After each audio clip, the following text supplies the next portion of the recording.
नमस्कार दोस्तों, कैसे हैं आप? मैं आपका अपना शुभम स्वागत करता हूँ इस चैनल पर। मैं आज आपके लिए लेके आया हूँ एक सक्सेस स्टोरी जो भेजी है प्रज्वल ने, जो कि चूरू राजस्थान के रहने वाले हैं। चलिए देखते हैं, तो वो हमें क्या लिखते हैं। नमस्ते भाई, कैसे हो? मैं आपसे ये स्टोरी शेयर करना चाहता हूँ। मैंने आज से लगभग 8 साल पहले अपनी इंजीनियरिंग कंप्लीट की थी। कॉलेज से पास आउट होते ही मुझे लगा कि 2-3 महीने में जॉब मिल जाएगी, लेकिन ऐसा कुछ नहीं हुआ। एक के बाद एक इंटरव्यूज़ फेल हुए और मुझे रियलिटी चेक मिला और अब मैं ग्रेजुएटेड से ऑफिशियल अनएम्प्लॉयड कैटेगरी में आ चुका था।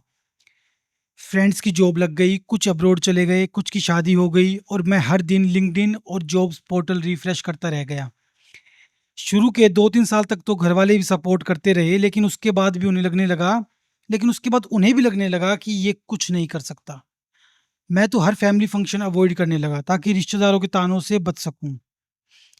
पर पापा को बहुत बुरा लगता था जब कोई कहता था कि आपका बेटा तो निकम्मा है, घर बैठा है अभी तक।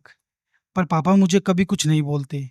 उन्होंने कभी एक्स्ट्रा स्ट्रेस नहीं आने दिया मुझ पर उनको स्ट्रेस देखकर मेरी आँखें भर जाती थी कि मेरी वज़ह से उन्हें ये सब सुनना पड़ रहा है। मैंने प्राइवेट जॉब्स के लिए अप्लाई किया, गवर्नमेंट एग्ज़ाम्स दिए, फ्रीलांसिंग की। कुछ इंटरव्यूज़ फाइनल राउंड तक गए लेकिन सिलेक्शन कभी नहीं हुआ।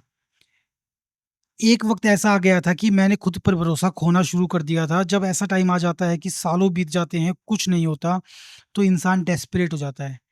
मेरा भी वही हाल था, मैं कुछ भी ट्राई करने को रेडी था। पर एक दिन ऐसे ही स्क्रॉल करते हुए यूट्यूब पर मैनिफेस्टेशन और माइंडसेट से रिलेटेड वीडियोज़ देखते-देखते मुझे नेविल गोडार्ड और लॉ ऑफ असम्पशन के कांसेप्ट्स मिले। पहले मुझे लगा ये सिर्फ़ मोटिवेशनल बातें होंगी, पर अब मुझे कोई फ़र्क नहीं पड़ता था। मैंने इसे भी ट्राई करना शुरू कर दिया। अब मैं एक कमाल की चीज़ बताता हूँ आपको। इतने सालों से जिस बंदे के लिए कुछ भी काम नहीं कर रहा था, अब अचानक से उसे कुछ होप मिली थी। क्योंकि नेविल गोडार्ड की सेट्स वाली टेक्नीक यूज़ करके मैंने जो-जो भी ट्राई किया, सब मैनिफेस्ट होता गया और मैं सरप्राइज़ था। अब शेर के मुँह खून लग चुका था, अब मैं रुकने वाला नहीं था। उस दिन से मैंने एक सिंपल रूटीन फ़ॉलो किया। हर रात सोने से पहले 5 मिनट के लिए आँखें बंद करता और इमेजिन करता कि एचआर मुझे कॉल करके बोल रहा है, कांग्रेचुलेशंस, यू आर सेलेक्टेड। मैं ऑफर लेटर खोलते हुए मम्मी के चेहरे की स्माइल और पापा को ये न्यूज़ देते हुए फ़ील करता था। सुबह उठकर मैं सिर्फ़ अफ़र्मेशंस ही नहीं बोलता बल्कि अपना रिज़्यूमे इम्प्रूव करता, नई स्किल सीखता और हर वीक एप्लीकेशंस भेजता। डिफ़रेंस अब ये था कि पहले मैं डेस्परेशन से अप्लाई करता था पर अब फुल कॉन्फिडेंस के साथ। लगभग 4 महीने बाद एक कंपनी ने मुझे इंटरव्यू के लिए बुलाया। इस बार भी मैंने सोचा कि सिलेक्शन हो चुका है, इंटरव्यू बस एक प्रोसेस का हिस्सा है। 3 राउंड्स हुए, 1 हफ्ते तक कोई रिस्पॉन्स नहीं आया। पुराने वाला फ़ियर वापस आने लगा लेकिन मैंने इस बार अपनी रूटीन नहीं छोड़ी। फिर मंडे मॉर्निंग 10:17 एएम पर फ़ोन आया, उन्हें एग्ज़ैक्ट टाइम भी याद है। एचआर ने कहा, "congratulations, we are happy to offer you the position." मैंने कुछ सेकंड्स तक कुछ नहीं बोला। फ़ोन रखते ही मेरी आँखों में आँसू आ गए।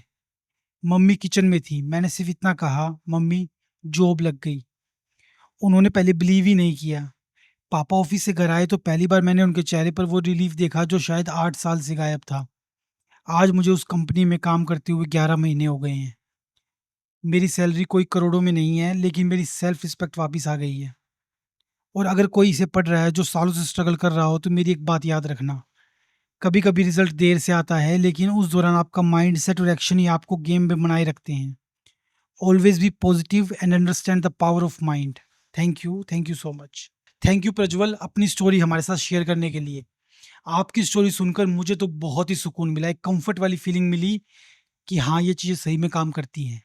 और आप लोग बताइए, आपको इनकी स्टोरी कैसी लगी? या फिर आपके पास भी कोई ऐसी स्टोरी है, तो मुझसे ज़रूर शेयर करना, मैं सबसे शेयर करूँगा। मिलता हूँ आपसे अगली वीडियो में। धन्यवाद।